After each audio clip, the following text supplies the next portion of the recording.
I'm DJ Lanis at Puhunua Oho National Historical Park, and you're watching This Week at Interior. This week at Interior. Secretary Haaland traveled to New York this week, highlighting how President Biden's Investing in America agenda is working to bolster the clean energy economy. In Albany, the Secretary and Bureau of Ocean Energy Management Director Liz Klein joined federal and state leaders to host a community roundtable and tour the site of a new offshore wind energy hub, which will serve the industry's supply chain and create good-paying manufacturing jobs. The visit comes as the Biden-Harris administration announced approval of the third major commercial-scale offshore wind energy project in the United States.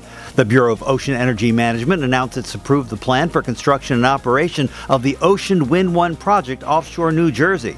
Located about 13 nautical miles southeast of Atlantic City, the project will have an estimated capacity of 1,100 megawatts of clean energy, capable of powering over 380,000 homes, and is expected to create more than 3,000 jobs.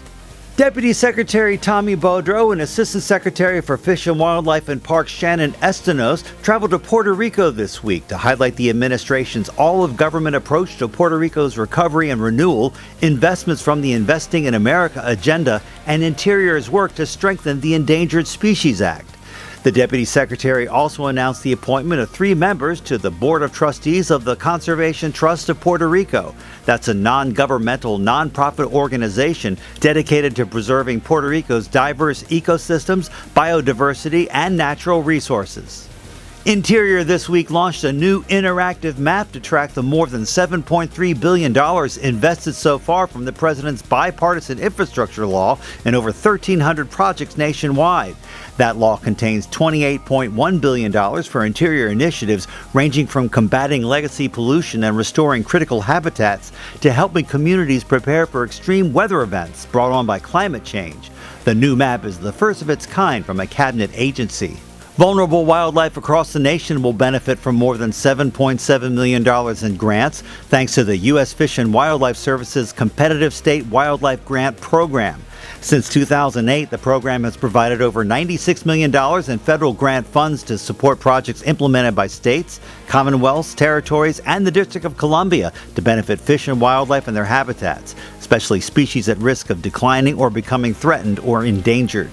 And the Fish and Wildlife Service this week took steps to boost the population of endangered Sierra Nevada yellow-legged frogs.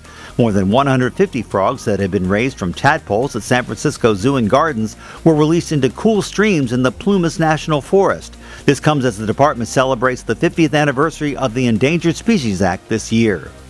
This week marked the 160th anniversary of the Battle of Gettysburg, and thousands turned out at Gettysburg National Military Park to mark the occasion with hikes, talks, and reenactments.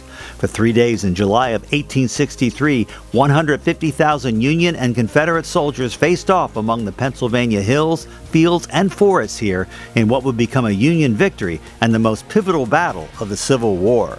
And our social media picture of the week comes to us from Aransas National Wildlife Refuge in Texas, where the majestic whooping crane stands tall as a symbol of hope and conservation success.